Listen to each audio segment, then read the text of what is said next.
অতিবৃষ্টি, পাহাড়ি ঢল ও উজান থেকে নেমে আসা জলস্রোতে কুমিল্লায় বন্যা পরিস্থিতি আরও অবনতি হয়েছে। এদিকে তিতাস উপজেলার আসমানিয়া বাজারে কাঠ ও লোহা দিয়ে তৈরি করা একটি সেতু ভেঙে গেছে।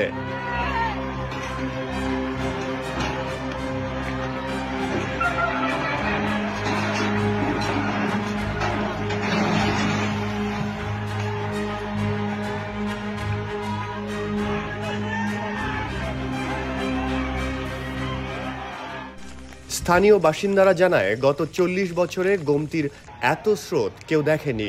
গোমতী নদীর উত্তর এলাকা ঘুরে দেখা যায়, বুড়িচং বাবুবাজার এলাকায় নদীর পানি প্রায় পাড়ের সমান সমান, কোথাও কোথাও পানি বাঁধ উপচে পড়ার মতো অবস্থা। পানি উন্নয়ন বোর্ডের তত্ত্বাবধায়ক প্রকৌশলী আব্দুল লতিফ জানান, গোমতীর পানি বিপদসীমার ৭০ সেন্টিমিটার উপর দিয়ে প্রবাহিত হচ্ছে। আজ বৃহস্পতিবার ভোর রাত থেকে কুমিল্লা ১৪গ্রাম সদর এলাকায় পাহাড়ি ঢলের কারণে ঢাকা চট্টগ্রাম মহাসড়কে ব্যাপক পরিমাণে পানি প্রবাহিত হচ্ছে, ফলে মহাসড়কে যান চলাচল ব্যাহত হচ্ছে।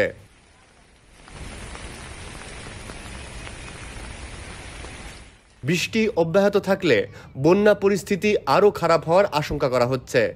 জানমালের ক্ষয়ক্ষতির পরিমাণও বৃদ্ধি পাবে।